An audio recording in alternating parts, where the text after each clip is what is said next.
Hey everyone, how's it going? So, thus far, I really haven't done much with middle evolutions. I do have one idea for a bunch of them. However, Haunter, like Poliwhirl, I do think maybe deserves its own video, just simply because, well, in Haunter's case, among fully evolved Pokemon to date, Gengar is in the top 5, and among pre-evolved Pokemon, Ghastly ranks first. So there's a genuine question whether Haunter can be like Poliwhirl, another middle evolution Pokemon, and crack the top 10 for all Pokemon. One major difference though between Haunter and Poliwhirl, however, is that Poliwhirl's stats were very different from Poliwrath's. Haunter is ostensibly just a worse Gengar. I mean, don't get me wrong, its stats are great. It has 115 special, which is excellent, and 95 speed, which is more than good enough. Its move pool, however, leaves a little bit to be desired. I mean, in terms of level up moves, you get pretty much all of them except Hypnosis and Dream Eater, which could theoretically come in handy. And then although it gets some great TM moves like Psychic, Thunderbolt, and Mega Drain, we are going to be stuck using Nightshade for a while. This will make battles a little slower than they otherwise would need to be, and the battles are going to be interesting because, if you'll recall, most Pokemon in the early game only use normal moves, and Ghost Pokemon are immune to normal. So, I can quickly, I'm going to try to confuse Onix just to get a little bit more chip damage. Didn't really work. But I can quickly and easily just use Nightshade a whole bunch and beat Brock with minimal battles. Although in this run, I'm going to be trying to go as fast as possible, and if an extra battle theoretically could make things go a little faster, this time I'm going to do it, just because, I don't know, that's how we do things now. I mean, just like Ghastly becoming a Haunter, the series itself has evolved a little bit. It's changed a little bit, it's still pretty much the same thing. So we're gonna head to Cerulean City, but before that, I know that a lot of you have really loved this solo run series and even listened to it in the background while doing other things. Well, I'd love you to watch the videos over and over again if you're looking for a whopping 67.5 hours of fantasy storytelling. Then let me introduce to you the sponsor of today's video, the Songs of Chaos series by Michael R. Miller. If you grew up reading Aragon, then you're probably gonna love the Songs of Chaos series. The series centers around a servant boy named Holt Cook, who defies the rules in order to save a blind dragon from death and eventually becomes a dragon rider. Holt is no chosen one, there's no prophecy, there's no bloodline. It's just a story about two outcasts trying to survive in a harsh and frightening world. Through strength and courage, they not only must survive, but fight off a horrifying undead threat and uncover secrets that will change their world forever. When I was doing videos like the Caterpie video, I really could have used something like this to listen to on Audible, and this book is narrated by Peter Kenny, the same person who narrated the Witcher series. If Songs of Chaos sounds like something you'd be interested in, then you can click the link below that will take you to your local Audible store. But if you'd rather read it, don't worry. Songs of Chaos is available on ebook, Kindle Unlimited, and if you're like me and love your physical media, they're available both in paperback and hardcover. Alright, so Misty has water moves, meaning she's not going to be a complete pushover, but Rival 2 isn't going to be all that difficult. Pidgeotto only has normal moves, although Sand Attack is pretty annoying. Abra, as always, has no attacking moves. Rattata only has normal moves. And our special is so high, Squirtle doesn't really matter. So, yay, we've beaten Rival 2. And now we have to go and beat Nugget Bridge. And this is actually an area I think Haunter is going to struggle with. Not in that Haunter is going to lose, but Haunter's Nightshade has limited number of power points. Lick is not really a great attack, and it's not going to be one-shotting anything, because Nightshade, for those of you who don't know, deals Haunter's level as damage. So if my level is 18, I'm dealing 18 damage, which is not enough to one-shot pretty much anything. So those 2 shots and needing to use Nightshade sometimes 2 times if there's a normal Pokemon, this is something that is definitely going to slow Haunter down and be a huge impediment to it making the top 10 alongside its big brother, cousin, uncle, I don't know, Gengar, whatever. But don't kid yourself, the battles are still going to be fairly easy. Now at level 22, I can use 2 Nightshades and knock out Staryu. Now I'm at level 23, it's going to take probably 3 Nightshades. Lick actually doesn't affect Starmie, because in Generation 1, Psychic is actually immune to Ghost, as opposed to Gen 2 and beyond, where it is weak to Ghost. That is a type matchup change that a lot of people don't really think about because the only damaging move is Lick. But yeah, totally a thing. There's one more battle where we have to use Nightshade, at least exclusively, and that's Rival 3. Rival 3 is pretty much exactly like Rival 2. The one big difference is that Kadabra can use Confusion, and not only is that a decent move, it's also super effective. Which is a problem, and actually... Oh, we lose! Hey! Okay. I mean, yeah, I'm not entirely surprised. Pidgeotto's Sand Attack is a huge problem, and in fact, even the second time I have to reset. It actually took quite a few attempts to beat Rival 3. And if we only had Thunderbolt that we're gonna get from beating Surge, this would have been absolutely trivial. I mean, it would one-shot Pidgeotto and Wartortle. But yeah, I mean, that's what we're gonna do right now. Unfortunately, remember we talked about having low power points. I actually don't have enough. Unless I go to the Pokemon Center, I have to use Lick, which is a huge problem since Voltorb has Sonic Boom, which, unlike most normal moves, actually does affect Haunter. Then Pikachu paralyzes me, and by the time I make it to Raichu, I actually, even though I confuse it, have so little HP, I lose to Surge. Now, as I rebattle him, this is a good time to talk about, while there is one Ether that you can get from in front of Bill's house, this time I'm actually going to use the Nightshades on the Voltorb, but the problem is that is the only Ether you can get. Now, you might ask, well, why don't you just heal? The problem with healing is that since these runs are tracked with in-game time, to optimize for in-game time, I don't heal at all in Vermilion, so I can dig right back to Cerulean, cutting out some tedious walking. The problem is, since you can't buy PowerPoint restoring items, we're not able to use any move other than Lick, since I only have 2 power points remaining. In the third battle, I believe, we get some decent Confuse Ray luck, and that's really all we needed, I think. Yes, to beat the Raichu and to beat Surge. But, and I know people are gonna say this is the case, unlike in Generation 3, where this wouldn't be an issue, and everyone swears this is a thing, but they're thinking of Sylph Company, there is no place to heal on the SSN. Go dig out your old Game Boy Advance SP, and Pokemon of Red, Blue, or Yellow. Not a thing, never been a thing. You're thinking of Fire Red and Leaf Green. The room doesn't even exist.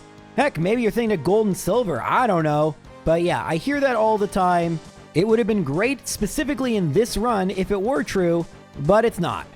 What is true is that actually this Pokemaniac is going to be slightly difficult. We actually get a really clutch Bone Club miss because theoretically that could have two-shot me, which isn't really good.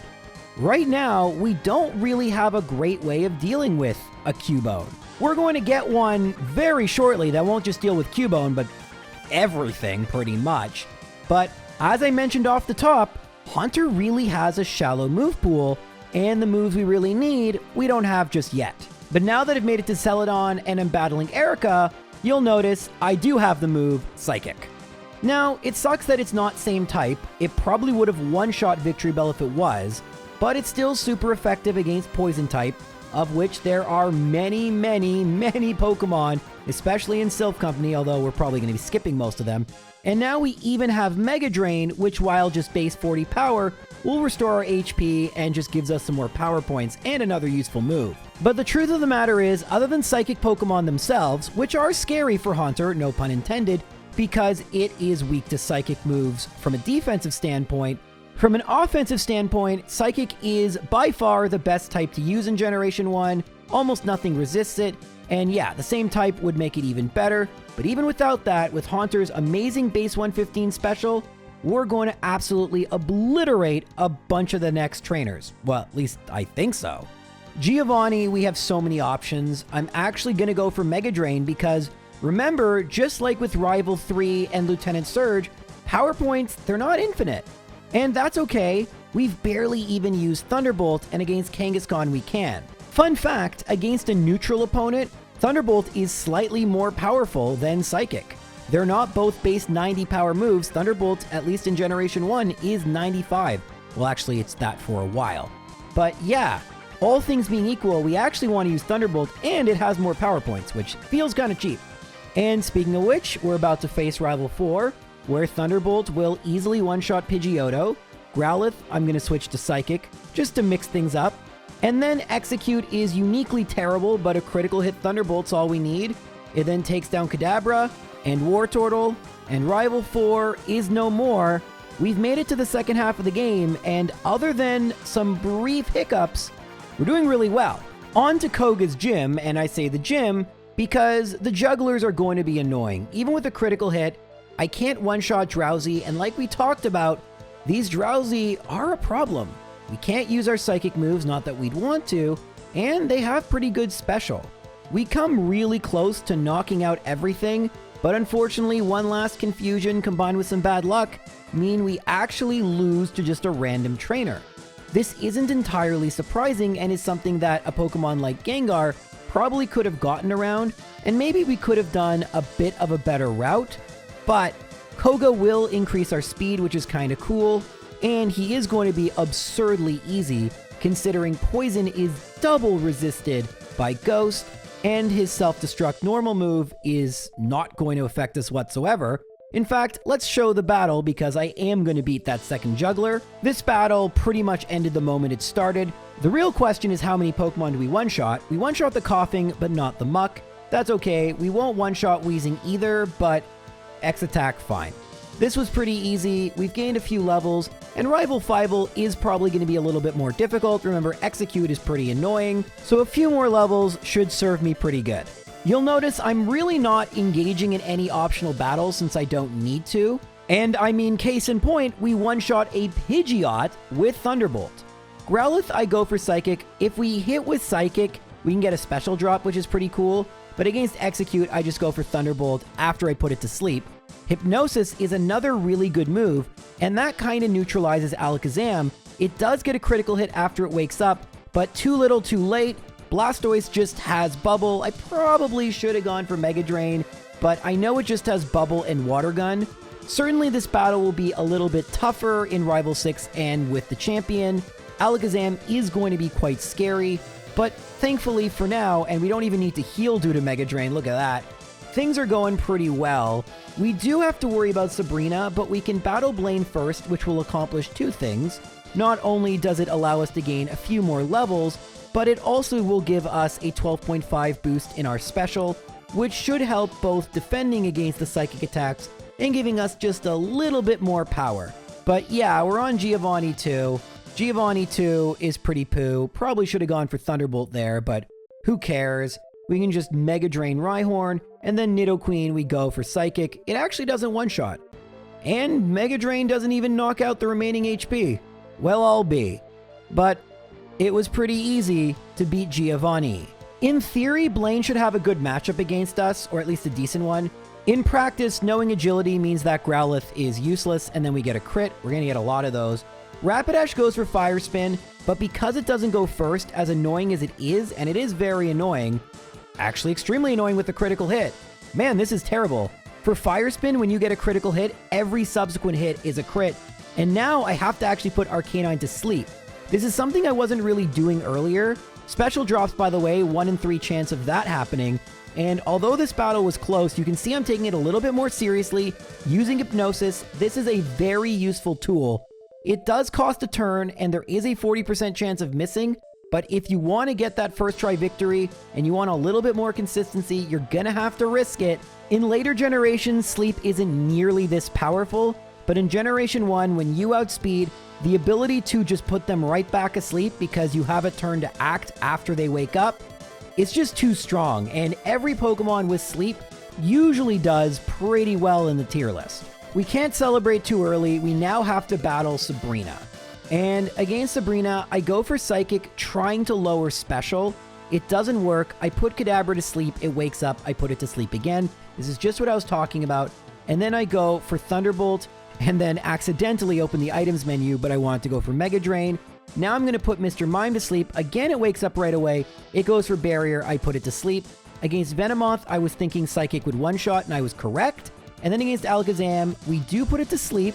I go for Thunderbolt. It wakes up. I go for Thunderbolt. I thought it might go for Psywave. And although I got a little bit lucky with the RNG, at the end of the day, Psywave is a move it goes for a lot. And on our first try, we beat Sabrina. I'm not too overjoyed about this because we still have to deal with 2 more Alakazams, and those ones don't have Psywave, but for now, we can relax a little bit since Giovanni 3 is going to be a complete and total joke. Geo 3 leads with Rhyhorn. We are actually under-leveled, but Mega Drain still one-shots. Now we're at level 45. We get a crit that probably didn't matter. We don't knock out Nidoqueen again in one shot, but we don't knock out Nidoking either. I thought we would. Whoopsies. Anyway, Rhydon, we still don't knock out in one shot. I mean, I guess, listen, being so under-leveled and not a final evolution, it makes a degree of sense. I do have a bunch of rare candies, 10 of them right now, and the best time to use the rare candy is the latest time, because it takes more and more experience points to level up. This is especially true of a Pokemon like Haunter in the medium slow level up group, and let's find out if we have to use them here. This is Rival 6. So Pidgeot, it actually over-levels us, and thus it is going to survive a Thunderbolt. However, because it has agility, it's forced to go for it, so I'm not too concerned. Rhyhorn, we are going to one-shot, and now Growlithe comes out, I go for Psychic, the crit mattered. Now I'm going to put the Execute to sleep, but I miss. Thankfully, it misses with Stun Spore, that would have been terrible. I then put it to sleep, I go for 1, 2, 3 Thunderbolts, and we knock it out. Gotta hit the Hypnosis here, but uh-oh, Alakazam outspeeds. Even with my stat experience, even with my badge boost, Alakazam is too fast and way too furious. So it's time for us to Tokyo Drift into Rare Candy Land, and we can beat this fast and furious before you can say Fast 5. Alright, so this time against Rival 6, we're out-leveling him by quite a bit. We one-shot, don't think the crit mattered. We know we one-shot Rhyhorn. Now, I probably should go for Thunderbolt here. I don't know why I'm going for Psychic, but it doesn't matter. I'm going to put Execute to sleep. I don't want to be paralyzed. Special Falls and 2-shot. Pretty good. Now we need the Hypnosis, but Reflect is okay after we miss it. Then it falls asleep. 1, 2, crit is fine. And there we go. Oh, well, there we go. We knock out the Blastoise, and we are ready to fight the Elite Four. But before we do, there is something important I need to talk to you guys about.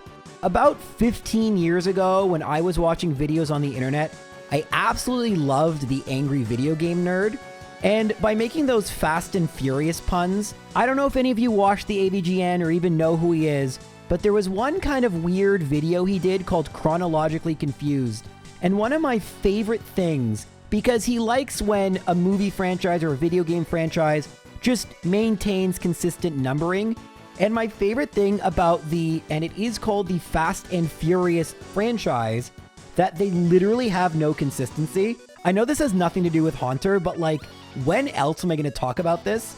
It is The Fast and the Furious, Too Fast, Too Furious, I always like that. The only movie I've actually seen, Tokyo Drift, which is 3, Fast and Furious with an ampersand. For those non-native English speakers on an English keyboard, it's Shift 7, it's that fancy and symbol. Then we get Fast 5 with the number 5 spelt out.